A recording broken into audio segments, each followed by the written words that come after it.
L'estime de soi est devenue une notion très populaire. De nombreux ouvrages vous proposent les méthodes pour augmenter l'estime de soi. Mais qu'est-ce que l'estime de soi? Nous vous proposons dans ce cours d'aborder la question par une approche à la fois théorique et expérimentale du concept. Bien entendu, nous essayerons de répondre à la question que peut se poser tout éducateur. Les élèves ayant une bonne estime de soi ont-ils de meilleurs résultats scolaires que les élèves qui ont une basse estime de soi? Question d'ailleurs que l'on peut poser à l'envers.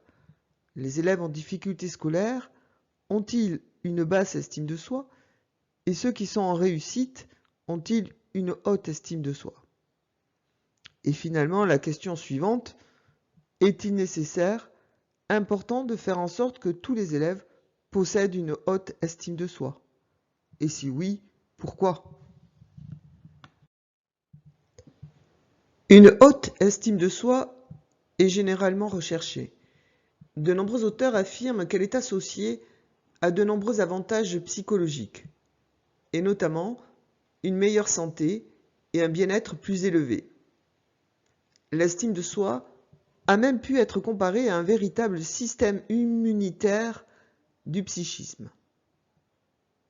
Tout comme notre immunité biologique nous protège des agressions microbiennes ou virales, une des fonctions de l'estime de soi serait de nous protéger de l'adversité. D'ailleurs, des liens ont été trouvés entre dépression et faible estime de soi. L'estime de soi peut se définir par valeur de soi. Est-ce que je me valorise comme personne? Est-ce que je m'aime tel que je suis? Peut-être pourrions-nous reprendre la définition de Johnson. L'estime de soi représente le degré de mérite, de valeur, de respect et d'amour que l'individu peut adopter vis-à-vis de lui-même. Avoir une bonne estime de soi revient à avoir une opinion favorable de soi. C'est en effet une évaluation affective de soi. Faut-il parler de l'estime de soi au singulier ou au pluriel? Susan Arter, qui est une psychologue anglaise, considère que l'estime de soi pour les élèves d'âge scolaire est à la fois une estime globale, comment je me valorise en tant que personne, est-ce que je m'aime comme je suis, mais elle considère qu'il existe aussi toute une gamme d'estime de soi spécifique à certains domaines. Chez l'enfant d'âge primaire, elle recouvre souvent au moins 4 dimensions principales. L'estime de soi scolaire, suis-je un bon élève? L'estime de soi sportive, est-ce que je suis fort au foot, à la bagarre, est-ce que je cours vite? L'estime de soi apparence physique, est-ce que je plais aux autres? Et l'estime de soi sociale ou la popularité, est-ce qu'on m'aime bien? Est-ce que j'ai beaucoup d'amis? L'estime de soi globale n'est pas la somme de ces estimes de soi spécifiques, mais elle peut être influencée par elles. La pondération de l'effet dépend de caractéristiques personnelles, mais aussi de l'âge et du contexte. On estime ainsi qu'à l'âge scolaire, ce sont les estimes de soi scolaires et sportives qui pèsent le plus sur l'estime de soi globale.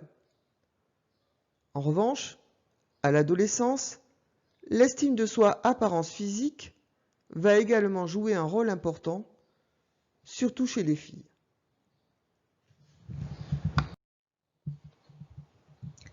Si on veut agir sur l'estime de soi à l'école, il faut commencer par comprendre les processus ou mécanismes qui agissent sur elle.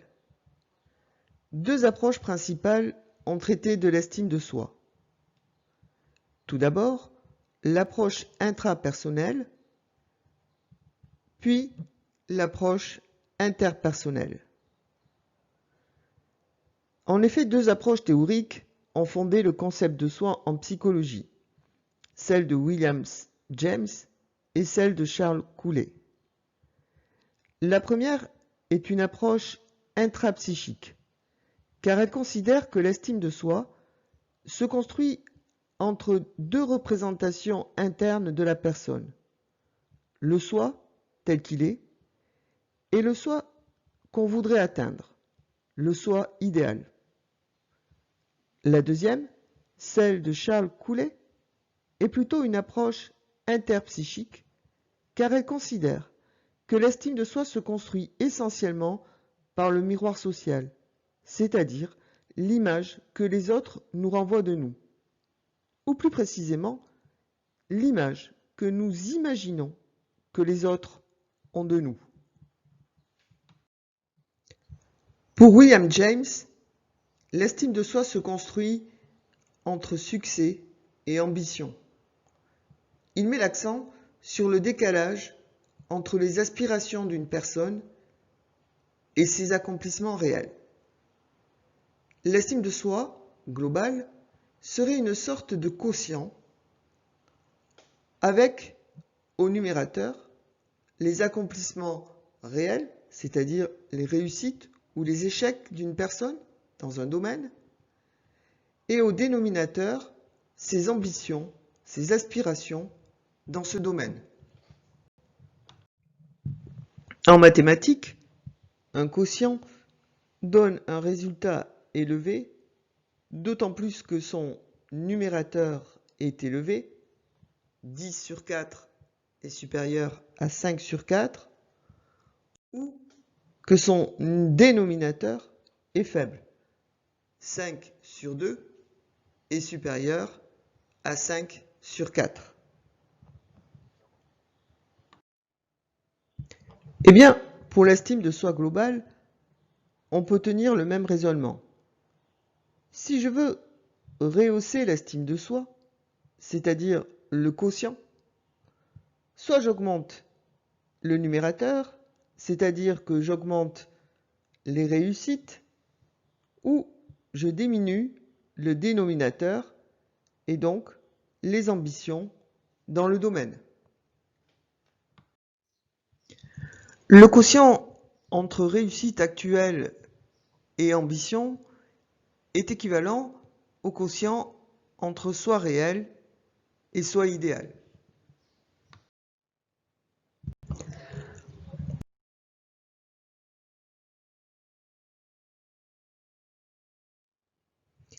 Mais pour augmenter l'estime de soi, on peut aussi diminuer le dénominateur. Il n'est pédagogiquement pas concevable, pourtant, de diminuer les ambitions de réussite scolaire des élèves. Mais parfois, pour certains élèves, il peut être nécessaire de les aider à mettre la barre moins haute et relativiser une trop grande importance accordée à la réussite scolaire. Mais si l'enseignant ne va pas agir sur le dénominateur, c'est-à-dire sur les ambitions ou l'importance donnée au domaine scolaire, les élèves peuvent le faire d'eux-mêmes. Car s'ils diminuent leur ambition scolaire, s'ils se disent que c'est un domaine qui n'a pas d'importance à leurs yeux, cela peut leur permettre de relativiser l'importance de leur échec dans ce domaine et par là même de rehausser leur estime de soi. Vous aurez bien compris que cette stratégie va protéger leur estime de soi, certes, mais elle est risquée, car ces élèves vont avoir tendance à moins travailler, à diminuer leur engagement, ne plus faire d'efforts, et se créer ainsi les conditions d'une spirale de l'échec et peut-être même aller jusqu'au décrochage. Nous venons là de découvrir ce que nous appellerons une stratégie auto-handicapante et qui fera l'objet d'un développement ultérieur dans ce cours. Imaginons maintenant que nous nous intéressons au cas de Kevin. Nous avons mesuré en début d'année le niveau de réussite de Kevin, qui est un niveau faible. Nous avons également, par un questionnaire, mesuré l'importance qu'il accorde au domaine scolaire. Nous avons un score d'importance accordé au domaine scolaire relativement élevé. L'écart entre ces réussites et l'importance accordée au domaine scolaire font que Kevin a une faible estime de soi scolaire. Kevin, en cours d'année, n'a pas progressé, mais il a diminué l'importance qu'il accorde au domaine scolaire. De ce fait, son estime de soi scolaire a pu augmenter. Afin de ne pas tomber dans une estime de soi trop faible, qui aurait pu entraîner chez lui de sérieux dysfonctionnements, peut-être de la phobie scolaire, de la dépression, de la résignation, voire atteindre sa santé, Kevin, qui bien sûr n'a pas connaissance de la théorie de Harter, a mis en place, de façon plus ou moins consciente, une stratégie qui consiste à ne plus donner d'importance au domaine scolaire. Mais qu'est-ce que cela signifie sur le plan comportemental pour Kevin? Cela signifie qu'il va accorder de moins en moins d'importance à la réussite scolaire, qu'il va donc désinvestir les apprentissages scolaires, peut-être même l'école. Il va devenir cet élève dont les profs diront ne travaille pas assez, doit fournir davantage d'efforts, voire faire partie de la catégorie des décrocheurs scolaires qui vont aller chercher ailleurs qu'à l'école une valorisation de leur personne.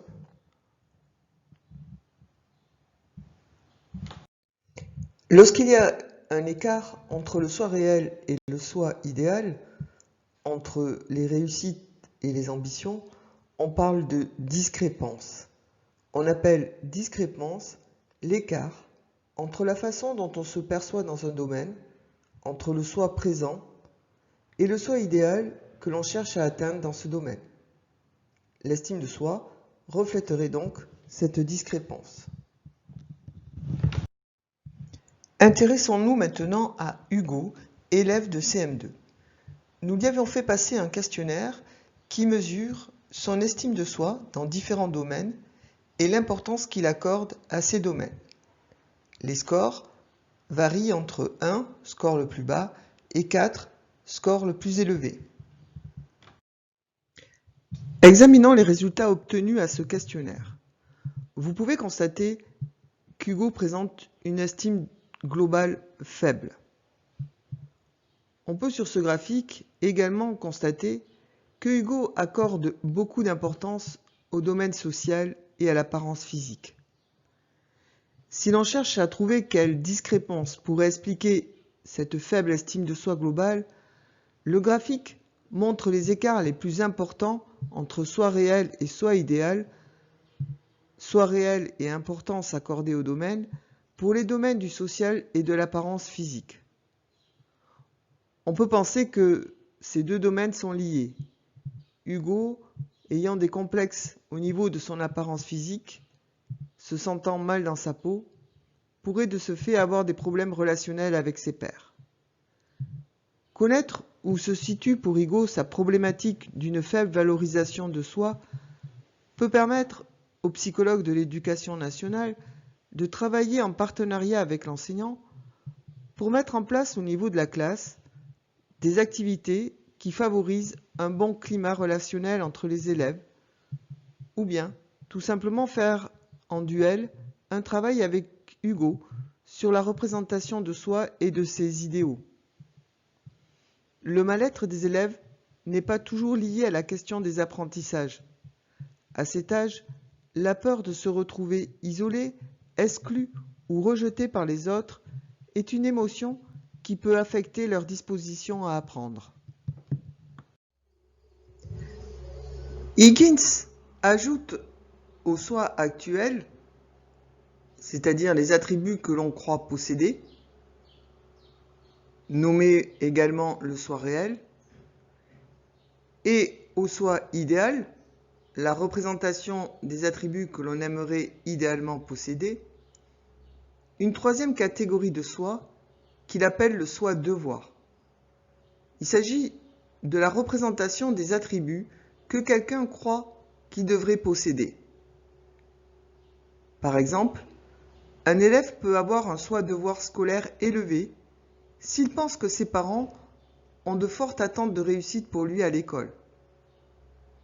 Pour Higgins, la discrépance, c'est-à-dire l'écart entre soi réel et soi idéal d'une part, ou entre soi réel et soi devoir d'autre part, peuvent créer des perturbations psychologiques chez les enfants. Mais il considère que ces deux discrépances ne vont pas provoquer les mêmes types de détresse psychologique. Prenons l'exemple d'un élève pour lequel il y a une forte discrépance entre son soi social réel et son soi social idéal. Cette discrépance, selon Higgins, va créer chez cet élève un état émotionnel négatif avec des émotions telles que la tristesse, le découragement, le désappointement. En revanche, la discrépance entre le soi réel et le soi devoir va bien créer aussi des émotions négatives, mais selon Higgins de nature différente, plutôt du registre de l'agitation ou un sentiment de préoccupation, de menace, de crispation. Les personnes évaluent leur soi réel en fonction de leur soi idéal et de leur soi devoir. Mais les discrépances entre ces différents soi produisent des émotions différentes.